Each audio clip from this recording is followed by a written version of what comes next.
Oromummaani Itoophiyaa siifatan jettu ilaarratti somba dhaban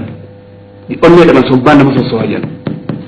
numaani iftiisan numaani am boru lama kabira amma arralle boru nu qophaa'e jettu kabira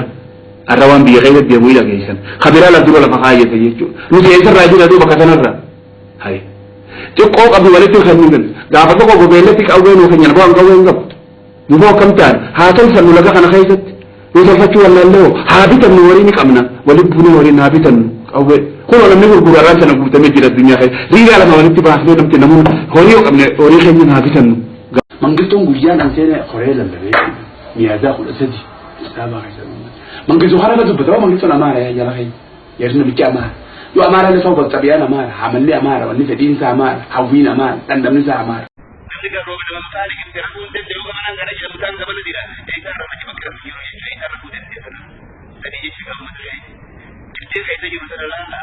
itti sana malee dhugaa jiru tokko ta'uu dhugaa keessaa baan walla ga'uu dhugaa keessaa baan washabuu dhaquu keessaa baan namoota diinaa jedhamu keessaa qara buufaanii keessaa baan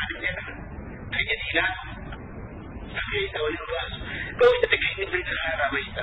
galtuu magaalaa keessaa ati uummata waan akkanaa kun ati waan akkanaa jirtu jedhi maallaqa irraa fudhachuuf nama gararraansan akkuma dhawa kanarraa bayisa harka surraacha qaba mataa keessa dhawa magaalaa hunda keessa kana walii gayyaa akka bubbaa jirtee isaatti isa diinaa dhajee haa tokko isin gaafanne akkana waan akkanaa jira waan akkanaa jira jaa kana darmallee wanni dura sana balleessu lubbuu diinii jedhame wanni kun hin jirtu jechuudha harka sayidii miila sayidii dugda sayidii ija sayidii gurra sayidii jedhi jala yookaan dhabe maal godha mataan kana kana jechuudha nama tilmaa namoota diidaa jechuudha namoota ijii ammaan dhaawwatuu kan ijii ammaan dhaawwatuu kee wanni kan ammaan diidaa jechuudha akkasumas karaadhi namni wanni godha nama